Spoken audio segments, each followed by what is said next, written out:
Yo, yo, yo, what's up? Uh, Pretty sure I'm being heard. Give me a thumbs up if you can hear me. Anyone? Only two of you. My voice coming in all right? Loud and clear? Testing. One, two, three. Testing. Hello.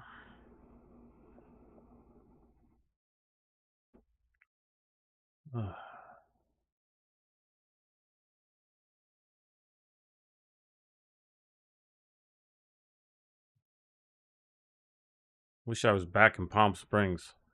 I hit balls today. It was, um,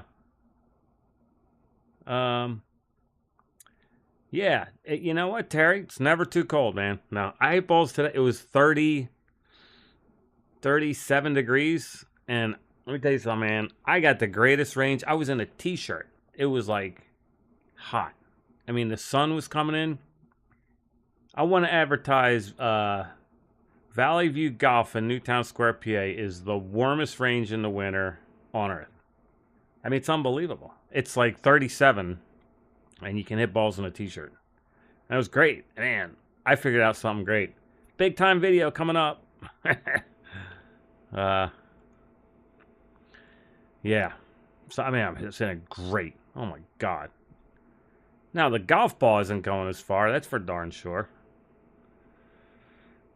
Um, I got some really big time stuff coming up, and I gotta say, like, it's all getting quite interesting, actually. Uh, I posted this video. Uh, I posted the video, I guess, this morning. Where I was kind of like giving a little toss from the top. And, I honestly, I was hesitant about posting that video because, and I think I did a good job in the video of explaining how for some people that might not be a good move. And when I posted it, I was actually a little hesitant, but it was working for me. But, it's something that, and so I did my research and I found the answers. Now I have all the answers why it was working for me and why for some people it may not be something they would want to do. But it's quite interesting to me how the videos that I watch on YouTube, these guys are like, "Oh, you got to do this." And it's like it's literally golf instruction malpractice. It really is. I mean, I watched a video and, my fault for not educating myself a long time ago on this stuff. Okay. And I watched a video. I'm going to tell you the story. So I'm in Palm Springs, right? And I wake up and I watch his video.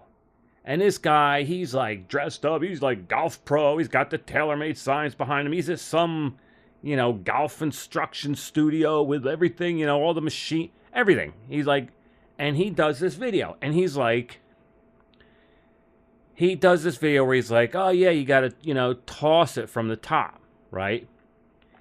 Now I watch this video and I'm like, bullshit. I'm like, bullshit. I was gonna go do a video calling bullshit. Like I was literally gonna do it, I was gonna go out and be like, this is ridiculous.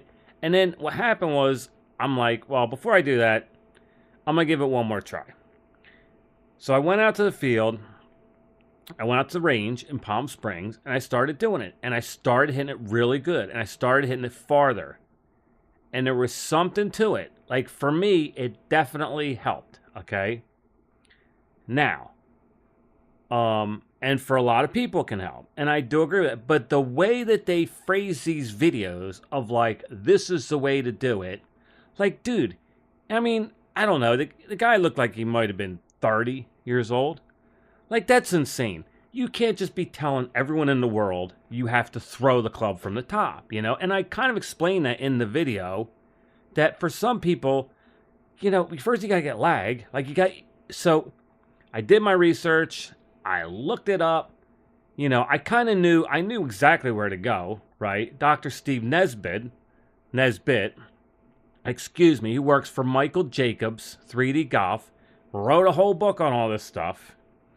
And then I also found a video by the guy Brian Manzilla. I've been watching a lot of his videos, and he explains it perfectly. Why? For some reason, and the person that he did a video with the Be Better Golf guy, and for him, he told him that for him, he should have that throwing motion because he was down cocking on the downswing. And I'm bet my life I was down cocking too on the downswing because I know my swing. I'm definitely like, I'm adding a little wrist hinge. I might even be cupping a little on the downswing, which I hate. But so for me, it's, and it's kind of getting me a little bit less narrow on the downswing. And someone left a brilliant comment on that video. I mean, it was some guy left a comment. It was just like, this guy, he knows more about the golf swing. Whoever left that comment, God bless you, dude, because that was an awesome comment. It was very, if you go back to that video, the lag plus speed video, there's a long comment, and this dude nailed my swing perfect. Like, he was right on, so he knows what he's talking about. But so basically, and now there is something to giving a little energy into the club with that, but it's so subtle, and so when I was hitting balls today, and I was hitting it really good, and I was thinking it, and then sure enough, if you do it too much, you just start overdrawing the ball. You can't do it too much. It has to be very gentle. And now I know. Okay, so I found the video.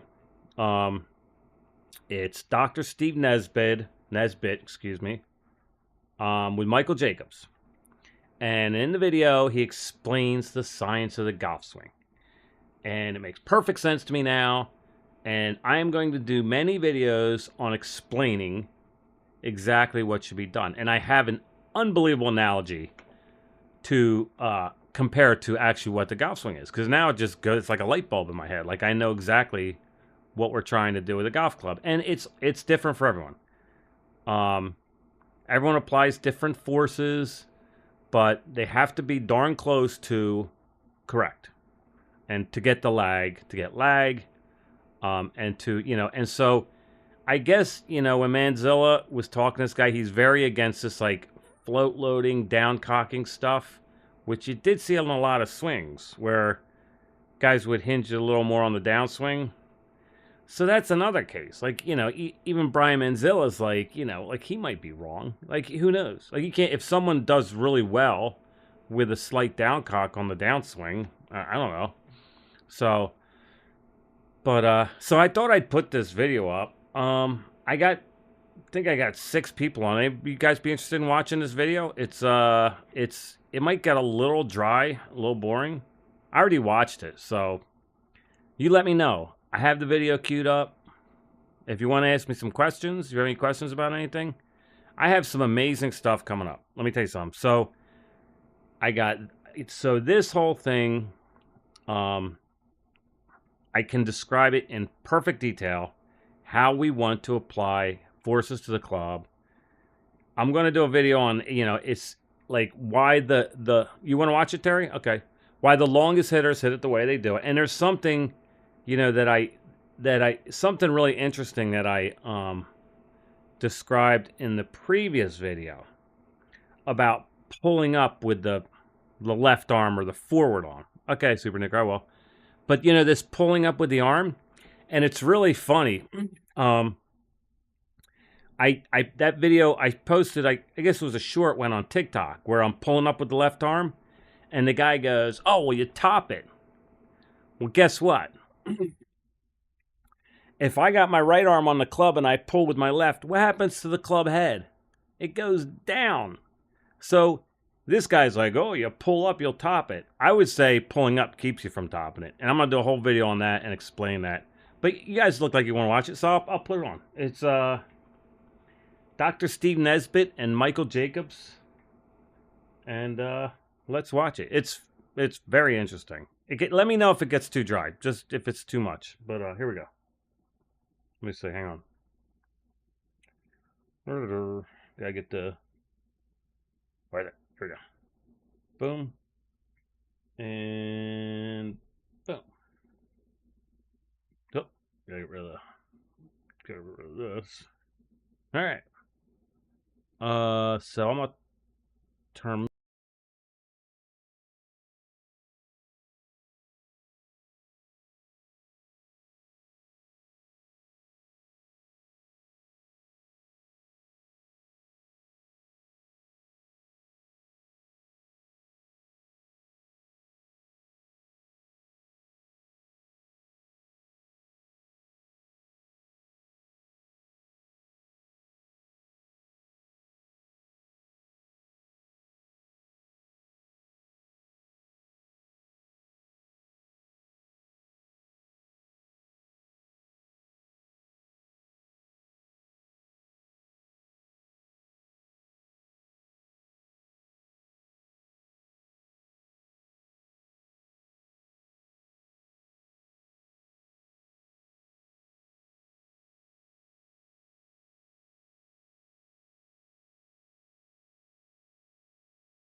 All right, hang on a sec, guys. Actually, I want to put the headphones on so I can hear it. So, hang on.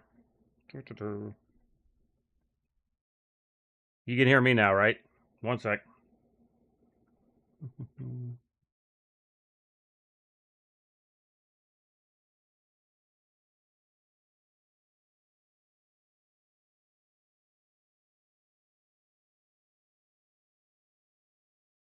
Yeah, interesting. I can't hear it either.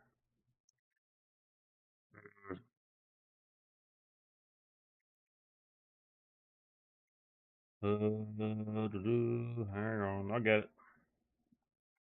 God darn it.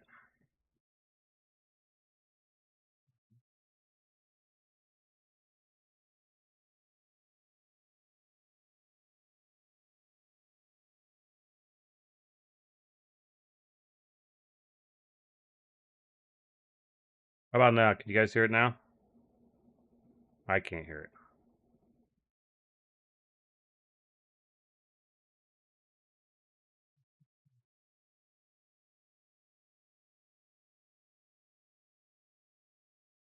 Can you guys hear it?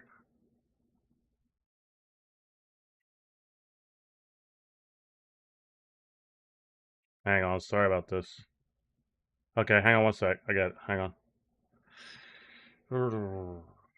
Hmm. We get here in the audio.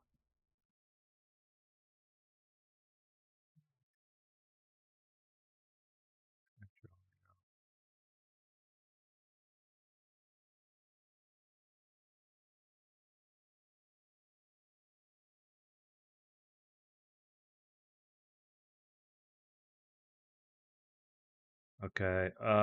Tell you what. Try something different. Hang on a sec.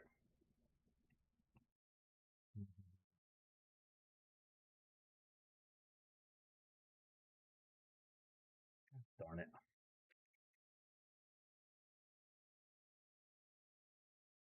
Quick stuff here.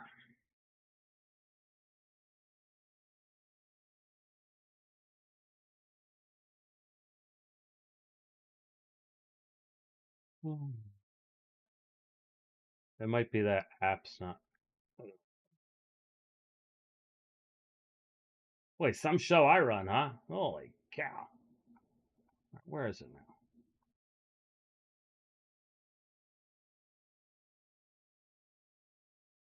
Hmm.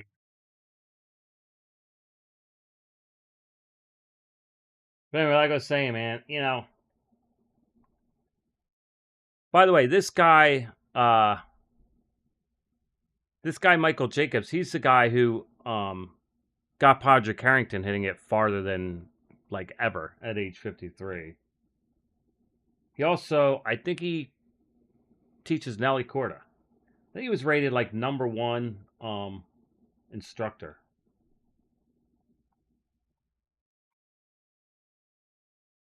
And now I'm on his site, and here we go. Where is it? I literally can't find the video on his page. Oh, hang on. I know what it is. What? Here, that's it, yeah, that's it. All right, commercial, and we do this, get commercial, like full screen. Now, I still don't hear any audio.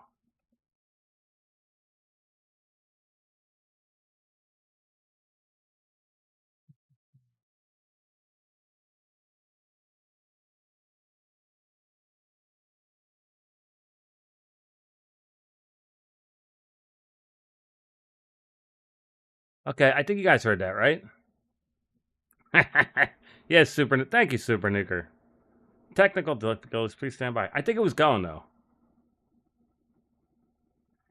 Joe, I think it's a loft problem. Lack of freaking talent.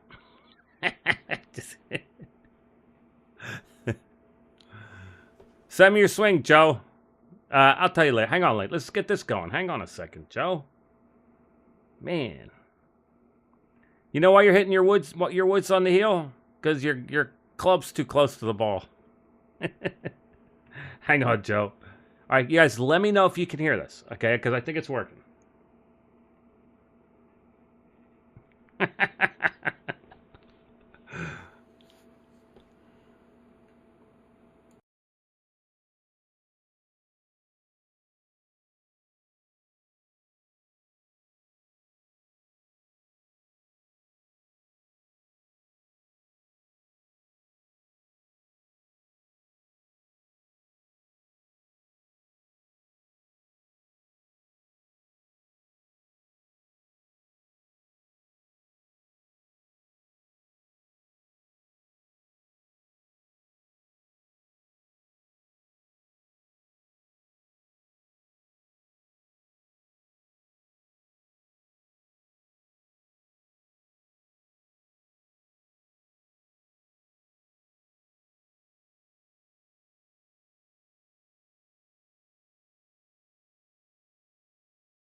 Can you guys hear the video?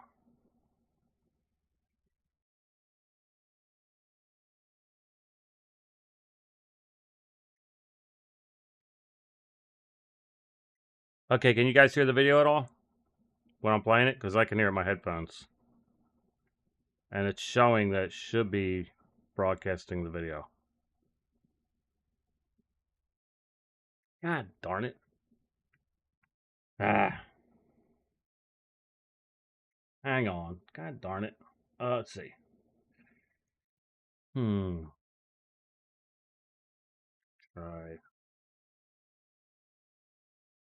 Work.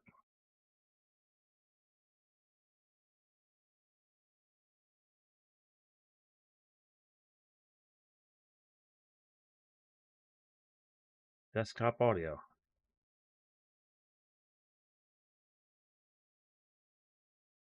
Oh, hang on. I think I got it. I got it. Hang on, I got it. Boom. Okay, ready? Here we go. Put your Here we go. This should work. Ready? Let me know. Interface with the club. So obviously this is the point where the forces or the golfer interacts with the club. The golfer imparts their forces and torque.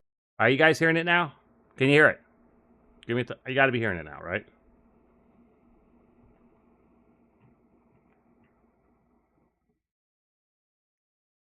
Can't see the whole window. Yeah, cool. All right, hang on. Let me. I'm gonna adjust the window here. So you see the whole thing. Let's see. Hang on. Get the whole thing in there. Like that. All right, here we go. All right, ready? Now, very interesting. Here we go. Right, and controls the path of the club at that point. So the hub path is the path that the hands take through the swing. So if you were to kind of be very specific, so when you grab the club, right? Guys, I don't need to restart. All he's saying is that the hub path is, he basically says the hub path is where you're in between where your hands hold the club. That's all you need to know. Okay, so let's go. We're going to keep going. The hub path is the path of this point right here. Where the two hands join each Yeah, other? the two hands join together, and the hub path, again, the significance is just this is where the club and the golfer interact. So the golfer does all kinds of interesting movements, generates all kinds of energy, and applies forces and torques. Ultimately, what happens here is the most important. So, and it's important in what kinetic or forces and torques, energy, power is happening at that point. But the path is important too, because how this path is shaped has a lot to do with how much energy the golfer transfers to the club, and also controls the outward movement of the club. Okay, so we've used all these terms. So let's run through them real quick. Okay. When we say force, All right, so this is huge. So the shape of the path basically determines what happens to the club, okay? Now he starts going into, some scientific physics terms. Let me keep going, hang on. forcing. Give us a basic description of. All right, well Forces actually for a golfer. I'll give you a couple of equations Great. here since you're talking to a You an are engineer. Yeah, You sure, are the sure. math lead here. The neat thing is what happens with the club and what happens with the golfer are all dictated by the laws of nature, which are invariant. So you can always count on them. Okay. Right? So So if we built a swing on them, we could probably repeat it. it's very consistent. Yeah. Now, the behavior of the club can be described fully with Newton's laws. So you have your force equals your mass times your acceleration. So there's the first one that you mentioned, So that's force. force. So this equation is concerned with what's happening when you move things in a straight line. All right? So when you push on something, you're applying a force. The resistance to that force is the mass. So when you pick up a club and you move it up and down, you're not rotating it, what you feel is its mass. The response is the acceleration. All right? So that's what's happening when things are moving in a straight line. Okay? Then you have the other equation, which is your torque, equals I times the angular acceleration. All right, so this is the rotational version of Newton's second law. So a torque is a twisting force, so when you tighten something with the wrench, you're putting a torque on it. There's other ways to generate a torque, but basically it's a twisting force, equals the inertia, which is the resistance to angular acceleration. So when you move the club like this, you're overcoming its inertia. And the kinematic response is the angular acceleration. Okay? Okay. So the golfer is applying both of those to the club. The golfer is applying a force and a torque. The response of the club to that is the acceleration and the angular acceleration. So this is the response. And I'll just get a little bit ahead here, but what makes teaching a challenge, in my opinion, is this is what you see. That's what we see. That's what you see, but this is what you do. So if we watch golf on TV, we're seeing the right side of that. We're seeing the right side of this. Okay. The golfer feels the mass, feels the inertia, and somehow has to work through their own mind to figure out how to modify the forces that I apply, the torques that I apply, to get the resultant accelerations and the velocities and positions that So that's an give me the excellent swing. way to just go right through golf, what you see, what you feel, and what you did. All right, gotta pause for a second. Just so you all understand, okay, that if you took, and now he did he does say at one point, I don't know if it's this one, but he said that every golfer applies different forces and torques to the handle. But when you swing a golf club, you need to understand that if you could basically be close to the same forces that you apply to the handle, then you could be as good as, not as good, but you could swing it like the greatest players in the world. So you need to understand, that's why there's some very important things that you need to know about the grip. Like you need, and I'm going to do a video on it, like understanding what parts of the hands and how to like handle the grip, you know? So just like when I talked about the throwing motion, how it's in that lag pressure point, it's like very gentle motion, but you need to, when you swing, be very conscious of the way you're moving the handle, like in your hands. You can't just swing the club. So that's what he's trying to say. It's very important. Right, that's right. Yeah. So you mentioned that force was in a straight line. Right. But in golf, the club moves on a curve. Okay. So that kind of complicates the force a little bit? Well, the force changes. The force can change direction. So let's Okay. again look at the hub path. So that's the path that the center of the hands take. Right. Okay. So here might be your club at some point in the hub path. Okay. So your hands are interacting with the club here on the hub path. Okay. Now the direction that you force it can be here, then it can be here, then it can be here. It can change during the swing, and you can feel that as you swing the club. You can feel yourself pulling on the club, which is representative of the linear force that you feel. So it's a straight line force, but that force can change direction. Okay. Okay, so that's how that can change direction, and that ultimately affects the acceleration. Now the linear acceleration here is very interesting in that it has two parts to it. All right, so this linear acceleration is what it includes what most people think of. It's you're changing the speed with respect to time. So as you're pulling on this, as you get closer to impact, obviously the club is speeding up, right? But also an acceleration, a linear acceleration occurs when you change an object's direction. So here we're changing the direction, right?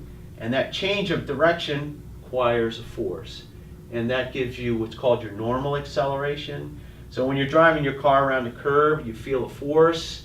That's sort of indicative of a normal acceleration. So that's occurring as well. So you're speeding it up. That's one form of the linear acceleration, and you're changing the direction. That's another form. And then that's very evident at the bottom where you feel like you're pulling the club straight up and you're changing the path at the bottom there. So golfers always hear the term centripetal and centrifugal force in a golf swing. Centripetal, I mean, that has a very distinct, not distinct, I would say that they have different definitions, but really the way that you want to think of both of them is when you're, well, the easiest way is when you take a ball on a string and you swing it around your head. I don't know how much time you spend doing that, but you do, when it's that tension that you feel in the string. All right, so all objects want to go in a straight line at a constant velocity. When you swing something that's not going in a straight line, you make it move in a straight line, you have to pull on it to change its path. There's the force. And that's the resultant acceleration is due to the fact that you're changing the path. So if something goes in a circle with a constant speed, it's still accelerating. And the direction of that acceleration is towards the center of curvature. Essentially, it's the acceleration that happens when you change the path of something. It points towards the center of curvature. So that's actually a big deal. And at the bottom of the swing, the club is going fast enough and the radius of curvature of the club is significant enough that you have to pull on it pretty hard to change its path. So the golfer down at the bottom of the swing is really trying to change the path of the club, and it's much harder to do down at the bottom than it would be up at the top of the swing when the velocity of the club is not as fast. Exactly. And that acceleration, we use like equation. So it's the velocity of the club squared divided by the radius of curvature of the club. So the faster the club is going, the harder it is to change the direction. So that's... So things at the bottom of the swing, when it's more difficult to change the direction, we might see the golfer using more of their body segments, their larger parts. Like I know when you see junior golfers or lady golfers or long hitters, they'll come up on their toes and things like that. So the club has so much velocity, they're trying to change the path by recruiting whatever they can to do that. Yeah. I mean, the loading from the club.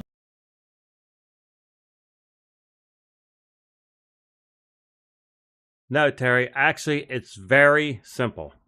So what he's saying is, and if you understand this, it's very simple. It's not complicated, okay? When you start to swing from the top, it's very easy to move the club in all sorts of different directions because there's not this inertia pulling the club away from you. That's why the downswing and the transition, it's important to get the club in like what I call the delivery position, but then when the club releases into the ball, the only thing you can really do is change the path by pulling up. And if you watch my video, the pulling up, what that does, which you can see is that it's not something you think about, but it's very important to understand how to make a club go fast. And I'm going to do videos, I'm going to explain this to you. You pull up, and what that does is that tightens the curve at the bottom, and it makes the club accelerate. That's why women golfers are jumping. They're pulling straight up from the club, and the club is pulling away from you. So on the downswing, when the club is going through the downswing, it hasn't matched up with your arms. It's not really pulling much at all. But when it releases, there's a hard pull, and you have to pull the opposite way to get that club to accelerate through the ball. And that's the force that you need to feel is a pull. And if you watch my last video, that's exactly it. And that's what DeChambeau talked about. So you pull, and what that does is that makes the club basically speed up as it catches up with your hands and release into the ball. So you're not throwing your arms out past impact. It's super important. You're not throwing your arms out. So actually, when you pull, and it's pulling, and I'm going to show you, I have videos of, so for instance, the long drive guy, Jamie Sadlowski, right? He's 165 and he hits it freaking 400 yards. And you can see his left arm is literally bent through impact because he's pulling this club to make it go faster, okay? So, don't worry, Terry. I'm going to do a video. I'm going to explain this. Basically, what he's saying there, okay, when he talks about the direction that... So, here you go. If I take a spear and I throw it, it's on a straight line. So, my force goes along that straight line. So, with a golf club, your downswing, it's the same force in a straight line, but it's going in a curve. So it changes as it goes around the curve. And as it gets near the bottom, now the club starts to catch up to your hands, and it creates an inertia where it pulls away from you, the centrifugal force. And if you pull hard, it will release harder into the ball, okay? And the right hand is actually still pushing the club through while the left hand is pulling. That's it. And people say that he mentions later, and I don't know if we're going to get through this whole thing, he mentions later that this concept that the hands don't do anything through impact is completely wrong. All they do is like you're pulling hard. They say it's like 110 pounds. So just wait for my video because I'm going to explain it very simply. I was doing it on the range today. It's quite simple to understand. When you're actually swinging the club, it's very simple to understand. And I'm going to turn into like a method teacher because I have a method now that it's really simple. And if you understand it, you'll understand how to make a golf club go fast. And also, when you pull up with the left, it releases the club. You don't have to worry about leaving the damn face open and hitting it a mile right. It's impossible. The club will release because of the force, the pulling force. All right, here we go. At the bottom, because the velocity is many times greater than the actual weight of the club. But yeah, it's that velocity squared is pretty significant. So also too at the bottom, the club is going pretty fast, and the ability to apply more energy to the club to speed it up becomes much more difficult. So how much more energy you can apply at the bottom is somewhat determined by your ability to generate power. So power becomes significant near the bottom of the swing. So when you say power, it's the rate at which you're applying these things to the club. It's the rate at which your energy is being transferred. Okay, I'm on. Yeah, the flex of the shaft does matter. I mean, the flex of the shaft is basically, the flex of the shaft, it just, the flex of the shaft just is give. Like, if for me, if I have a stiff shaft, it's just very hard to swing it. It's heavier, I think, flex shaft is overrated in terms of like, well, a regular shaft will help you draw the ball. It doesn't. It just makes it go more left and more right if you swing harder. That's all. So flex shaft is not a big deal. I mean, it's pretty simple. If you swing in the 90s, you don't quite get to 100, you probably want a regular shaft, And if you could also be swinging in the 90s, but be forcing it real hard from the top, and that regular shaft might be a little too weak. So the thing with the shaft is by the time you get to the bottom, the pull of the club head is the shaft has done everything it can do. The shaft is doing all its work on the downswing. So at impact, the shaft is pretty much out of the picture. So here we go. To the club is right, yeah. Okay. Can a golfer change the path and radiuses to help transfer energy? Yeah, sure. And then that, I think, is very indicative of a golfer's skill level, and also indicative of what they can do relative to their own physiology. So manipulating, well, this goes to the complexity of the swing, right? So there's the hand path again. So here's the club in one position, in another position. So the golfer, as they apply their forces and torques during the hub path, can effectively shape the club or the hub path and coordinate that with their applying forces and torques to either retard the movement of the club or accelerate the movement of the club, and ultimately how much energy is transferred. Yeah, so there's that complex series of events that are happening all at the same time. You shape the club head or the hand path, but you're also reacting to what the club is doing there.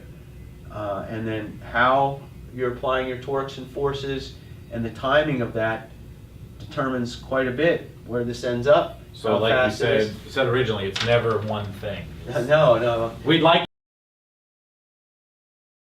So, he said it's very complex. For him, it's very complex because he's a scientist and he thinks about all these factors. But, so basically what he's saying is that it takes physical strength to pull on this, to create the pulling motion. If you can pull hard enough, you can change the path of your hands. In other words, you can narrow the curve, and that makes the club go faster, right? So that's why, and I've heard that there are women whose hands are moving just as fast coming into impact as the men. But why don't they hit it as far? Because they don't have the strength to pull. They don't have that ability to pull, and that's why they're jumping off the ground trying to pull on this club to make it go faster. So that's what he's saying. It takes physical strength to do that. And also, he's talking about, all these complex things. Well, let me tell you right now, I just can't wait to do these videos. So basically, the harder and the sooner you pull, it's absolutely amazing. Because, I struggle to hit my irons high. And what I figured out is, the harder I pull and the sooner I pull up, that club will match up with my hands more. It'll get rid of shaft lean, and the ball will go higher, right? So you have this right hand. Let me see the camera. Oh, I can't really see very good. But the right hand's like pushing the club through. And the left hand, by pulling, makes the club release. So the sooner you pull, the higher the ball goes. So if you want to hit it low, you don't want to pull. You want to kind of drag it through like a little kind of like a handle drag thing. But they don't like that. That's not, Brian Manzilla mentioned how, whatever. This guy, I think he wrote this book 20 years ago. But before that, they were all about like you drag the handle through. And that's not what you're doing at all. So here we go. Let's go. Get to be. Yeah. So you've used the word torque. Okay. And you're famous for the terms alpha, beta, gamma. And pretty much everybody watching this has heard those terms. It was in Golf Digest with Brian Manzella. Where'd you come up with those terms, and what does that mean, and how does torque relate to the movement?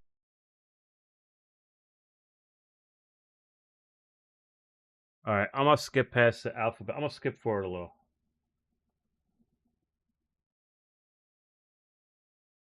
Alpha, beta, gamma is basically you move the club in different directions. Yeah, it's actually what it is opposing forces. It's opposing forces. And it's I can't wait to do these videos, man. It's really cool.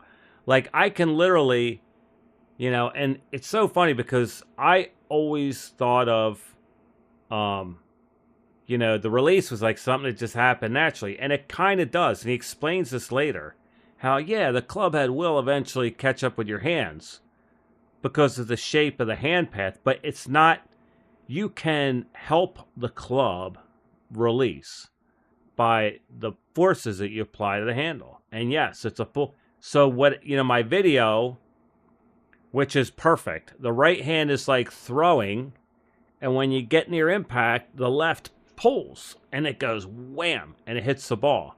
And I was hitting balls and I was like literally like swinging my arms slow, which I wouldn't say is the best way to hit it far, but you can swing your arms slow and just before impact, just give it a yank, and this thing just starts releasing into the ball like you wouldn't believe. So it's very cool. And you can just mess around with it. And, this whole thing of, that the hands, they're limited down near impact because of the inertia of the club pulling away from you, but there is definitely things that can be done. And when they say hands, it's not really like, it's more like body. Like he said, the club's pulling so hard that it's almost like a full body thing, So yes, it's a push-pull, 100%. While they're swinging. Now, where does the actual center of mass of the club weigh in when you're doing this? Like, let's say, for example, you forced it in a different direction than the center of mass. That would create an angular movement, would it not? Yeah, sure. You can create angular movement in a variety of ways. By the way, this is, you can go to this guy's channel, Jacobs 3D, Michael Jacobs, and watch the video if you want to watch the whole thing.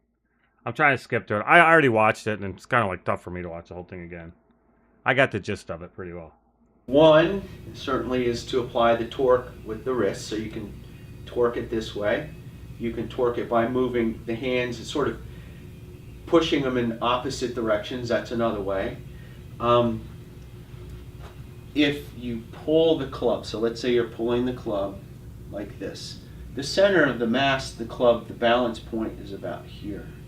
Right now, if you move the club in purely a straight line, and the center of mass is not in that line, it's going to cause a twisting to try and line up. So that's another way that you can angularly move the club.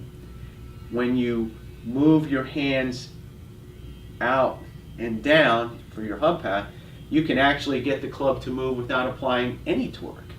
So that's another way that you can impart an angular movement on the club. Did I cover everything there? Yeah, I think so.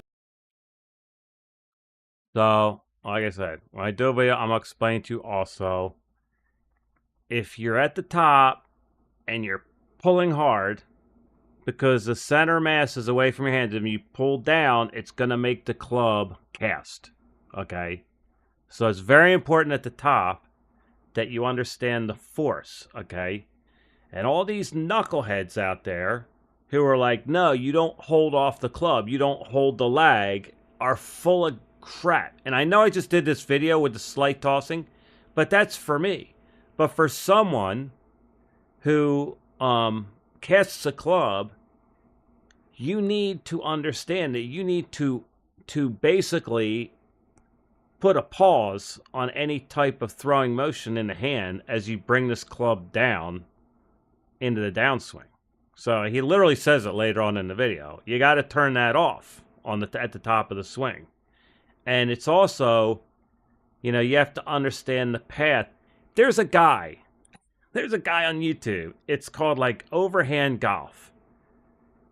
And this guy, he's got like, I don't know, all these people watching him. And he's like, he goes, oh, you've all been fed a lie. The golf swing's not a circle. And he talks about just going straight down at the ball. And I can prove to you that if you go straight down to the ball, because of the center of mass, that club is going to cast. So it doesn't work that way. Okay? It's not that. I can't wait to do this video. I'm going to explain it perfect. I'll explain it for you all because there's only 7 of you.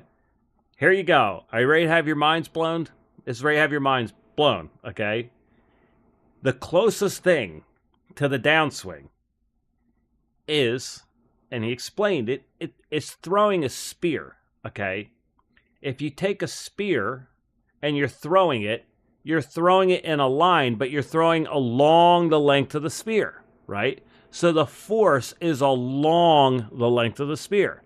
And it's the same with the golf club. It's along the length of the club like you're throwing a spear, but because it's going in a circle, that force goes in a circle. So you're still the whole way down. It's like you're throwing a spear around a circle. And like I said, I can't wait to do this video. It's very cool. It's like when you figure it out, it's not that hard. It's not that hard to figure out. You're throwing a spear, but it's thrown in a circle. So you're not throwing down, you're throwing it in a circle. So, and then at the bottom, you yank on the damn thing and it smashes the ball and it kills it. It works like a charm. So, like I said, I'm going to be like a method teacher. Because in all good honesty, you know, I can't really prescribe anything else. Like, I think this works really well. All right, let's watch. Yeah, that's great. So, what we found in swinging a club, that the golfer predominantly applies a force as opposed to a torque, right? So that's the predominant movement, the linear force. So things like pulling with the arms and using the body would be more involved in forcing.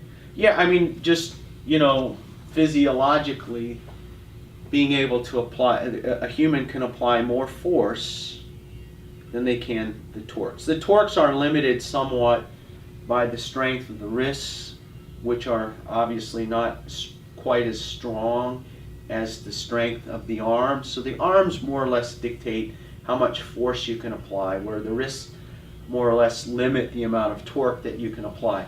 If you apply no torque to a club whatsoever, you can still swing it pretty fast, and you can still hit a ball. You can still hit a ball. So that would be like a limp-wristed swing. Right. On the other hand, if you hold the club at the bottom and you try and just twist it without moving, you're not going to generate as much club head speed.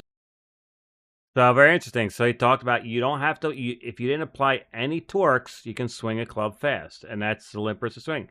But what you have to understand is, so what he's saying is, that, people who cast the club, it might not be that their wrists are casting the club, because like you said, now at the top there's not much inertia, so you can throw the club head, but all in a downswing. But I think one thing that he said at one point in this video is that if your hand path is in the wrong direction, yeah, exactly. Goat Thumper, you got exactly right. Arrow from a quiver, and that's exactly right. But so what's interesting to me is because, there's so many people, like, you try and stop them from casting a club. And it's like, and I always, to me, it's like they're trying to, my thought was that they're trying to get this club head to the ball. And so they're throwing the club head. But it might just be that they're trying to throw the handle or their hands at the ball. And if you throw your hands straight down at the ball, like this guy has a channel and swears that that's the way you're supposed to swing a club, by throwing your hands at the ball. And now it can kind of work. Like, I think Padraig Harrington throws his arms down, but he's, it's not. But if you throw your hands straight down, it can cause the club to tip over and cast. Okay. And that's what they say in this. But that's exactly right, Goat Thumper. It's you're taking the arrow out, and you go, whew. Like if you take an arrow out of the quiver and you pull it the wrong direction, the arrow breaks, right? So you got to go whew, just like that. And the way you do it, like, and I started talking about this in my one video, you do it with the right hand. As long, like the left hand and the left arm will screw you up. You take the right hand, and if you think about this right arm, and you get it in, I wish you could see my hand in this camera. Where are we? Get in that pressure point, and you can feel the lag pressure point too, and you feel that lag pressure down, and then right before impact, when you get to that perfect position for impact, you just kind of start pulling up, and smack, and there it goes. And it's perfect. It works really well. All right, let's see what else we got here. I'm not going to go through the whole video. It's like, you guys you can go watch it. It's on this guy's channel. What's unbelievable is, I think this video it's been up for like 4 years, and it has, I don't know, not a ton of views. Like, this should have millions of views. This guy, Steven, he wrote a book. He is the total genius when it comes to the golf swing. And, and these knuckleheads out there who are telling everyone to start throwing the thing from the top, which to me is golf instruction malpractice. It's just pathetic. Like, you can tell, and this guy is telling you that that's completely wrong, okay? And like I said, I just did this, I said that you gotta lag it, whatever. It's, man. Like, how are people not watching this? And I watched this, I kind of watched some of this guy's stuff, but I had to go out and search to find this video where he does the whole spiel for Michael Jacobs. Speed. So, in my opinion, it's more about your ability to apply a force over the range of motion than applying a torque over the range of motion, although they both contribute. Generally, we found that the energy contribution comes more from your force applied over this distance than the torque. When you say energy.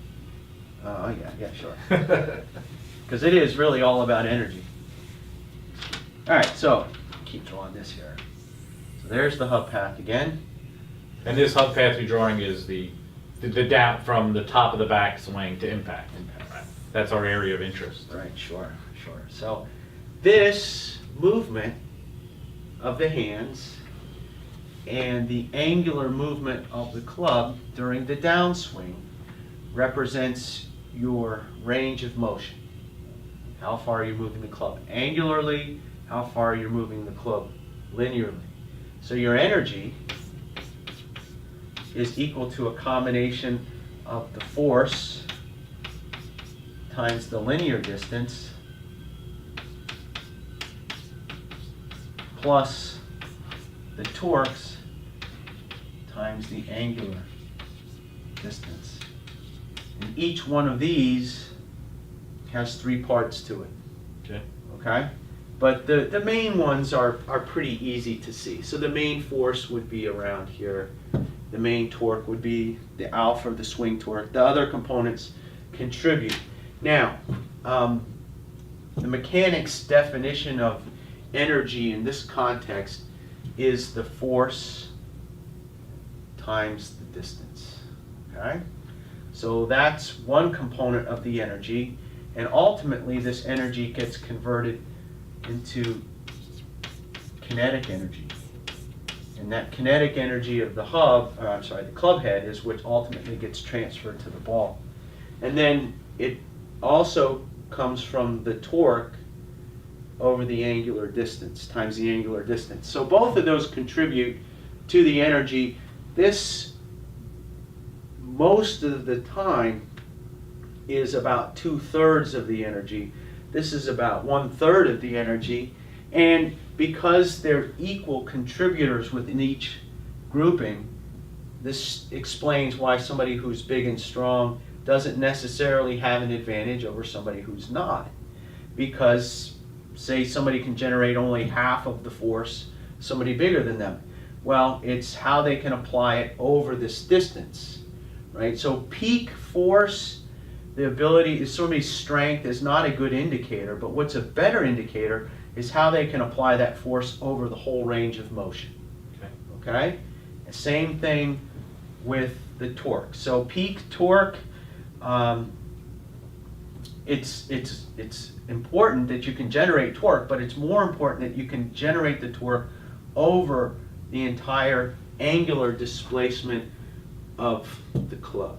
So as a golf player, ways that they could affect the hub path and the paths could help you do it over a distance.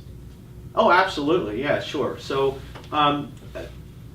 again, this is just the energy, but how the club moves, so the angular displacement depends a lot on the shape of this path. So the path will affect, with the torques, how the club wants to move out. So you might better explain this in golfing terms, how this interaction happens. But from a mechanics point of view, the hand path plus the forces plus the torque all contribute to when this wants to come out and how fast it happens. So you can either accelerate it. If this was a very sharp curve here, this would want to flip out very quickly. Right. If it was very flat, then this would want to lag behind until maybe it starts to shorten here and you want to flip out. So yeah, why don't you explain this in golf terms? So a good analogy of that, when you said, because lag is a popular term, try to lag the club. So moving this thing, so if the hub path moved in a very flattish way, it would want to keep the tip of the club back. Yes. So something like cashing a fishing rod, the initial part, or surf cast, it would move pretty flat. Yep. And then if the person casting curved their hands, it would help flip it out. Yes. Right. So that's a good way to see it. So people who might have the club moving out too early could look at their hub path and see if it's too curved too early or if they need to adjust that. Right. And by moving it out more this way, it will also help keep the club, which we'll get to, in the master class, inside the path of the hands longer, yes, which is an advantage for that portion. But I think... Okay. This is really interesting. There you go. That's it right there. So when the hands would come down, the club would tip out. Now, I've always seen this drill where you at the top you pull the hands out like you're kind of like throwing a spear out to the side. And what I want to know is, does that make this club go faster, or if you just swing it perfectly on the circle following the path of the circle? That's what I don't know. And he said he's got some master class. I want to know if we make that hand path flatter at the top, and then will that make the club go faster at the bottom? Or if we just follow the circle, is that the optimal way to swing the club? That I want to know. They didn't mention it here, and that's kind of interesting to me. But I've tried that, like getting the club to go out. It's hard. It's a tough move. I think I'm doing better at it now, but I kind of am getting that feeling. But I just want to know, like if I flatten the curve, like he said, that might be better. So if I flatten the curve in the beginning, in other words, my hands go out, that club would stay back longer and there'd be more power at impact. Something I'd like to know. For the regular fundamental approach, a lot of people in golf think that they don't want the club to move out. They think that they're better off trying to keep the club back and then magically it's going to come out. But what we found mechanically is we want it to move out and take energy out of the golfer. Right. So maybe you could explain when that is best to happen and why in pretty much every golf swing the hands really the hub path starts to slow down a little there. Yeah, sure. Again, a lot of this shaping and timing is based not so much on what a golfer's or a human's strengths are, but their weaknesses.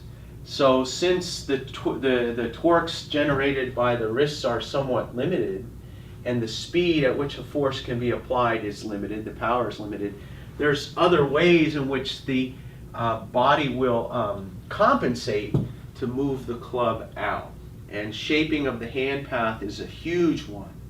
So the relative radius here will either help move this out or will keep it back here, okay? And as the club speeds up, right, the wrists will have a difficult time keeping up speed-wise to move this out.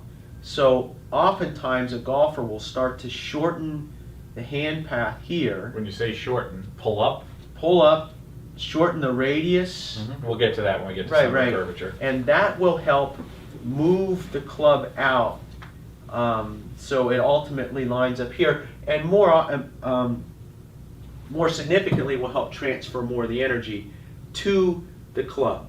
So at this point, it's the body is generating the energy within the joints mostly from a bottom-up approach. And then as we get here, we're moving the energy outward from the body, the arms, and out to the club.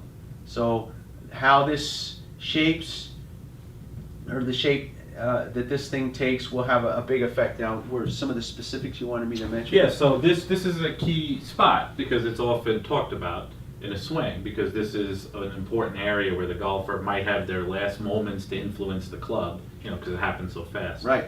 So could we say that the hub path slowing down would be a response to that club swinging out? Oh yeah, sure. So the old trebuchet analogy. So When you say trebuchet, is that Trebuchet. thing that goes... Yeah. So the lower arm of the trebuchet would be the representative of the body here, and what the golfer will do oftentimes is will move the hand path in such a way that the radius of curvature of the club starts to come inward, and that what it does is it increases the effective inertia of the club, which will take energy away from the golfer and move it out to the club. And that's something we want to have happen. You want that to happen. You'll see that effect. The hands will slow down and the club will move faster. So, as a golf professional, players who use that to their advantage will look a lot smoother than people who aren't doing that and are trying to do all these things to try to hit the ball. Oh, sure. So, this ability... So just like I said, just before impact, you're pulling in and shortening the radius, and that applies. And what he said there earlier was that depending on your physical abilities, I comprehend it like this. Like if you can't physically get it done late, you may have to get the club moving out earlier with the torques of your wrists and hands. So that would be me taking the club and kind of with that slight tossing motion. So I think that's what he's saying. But he's obviously said exactly what I said. Just before impact, Yeah, well, just before impact, you're pulling in. Just like when you're swinging around in a swing, when your legs are out, you go slow. When you pull your legs in, it goes faster. And it's very interesting because I've been looking at this, and a lot of these guys, you can see the left arm coming through impact bending because they're pulling with the left arm. And let me ask you this, who has the most effortless power, like effortless power and speed? It's the guys who fold their arms up in the follow through, like Brad Couples and Ernie Els, right? They're not throwing their arms out, they're pulling them in and throwing them over their shoulders, so they're folding their arms really quick. That's tight, that's shortening the radius, making the club go faster.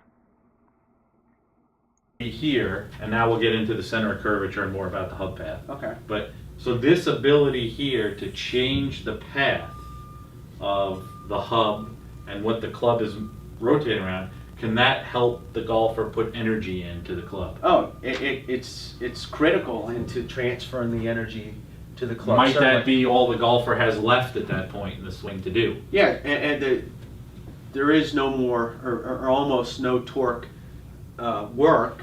This part coming into the club. Same thing with this. These things are now happening so fast that the energy contribution starts to drop off from these components, and the way it gets transferred to the club is by shaping the path of the hands, and this movement upwards will cause this thing to swing out. There you go. Exactly like I said. What he's saying is that the energy of the club is starting to, the inertia gets so strong at that point, you can't really affect it with the wrists and the torques. So you can't really change, but you can, he said, what you can do is change the shape of the hand path by pulling in, left hand's pulling, and that's it. So that's basically what he's saying, that the wrists are very limited down near the ball because there's so much inertia pulling away, which is why the left wrist goes kind of ulnar like this, because the club's pulling. Take a club and pull it in your hand, and you'll see that wrist goes like that because the club's pulling away, and you're pulling the other way. Not only is the club pulling away from you, you're trying to pull it back in. If you're smart, if you're good, you're trying to pull it. So, there's more to this. What time is it?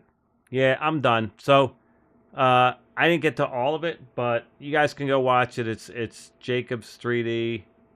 I think he was Michael Jacobs. Pretty sure he was rated #1 instructor. It's so funny. I got to tell you a Michael Jacobs story. It's unbelievable. So, I think it was had to be at least 20 years ago, you know. And I was watching Michael Jacobs. He was a golfing machine guy. And so I was watching Michael Jacobs, and I don't know, I guess it was like the beginnings of YouTube. But I bought a couple of his DVDs, you know. And I watched his DVDs, very golfing machine, you know, swivel, all that stuff. And he had a thing where he would look at swings and give you a swing analysis, kind of like what I'm doing, right? So I get a couple of my swings. This is hilarious.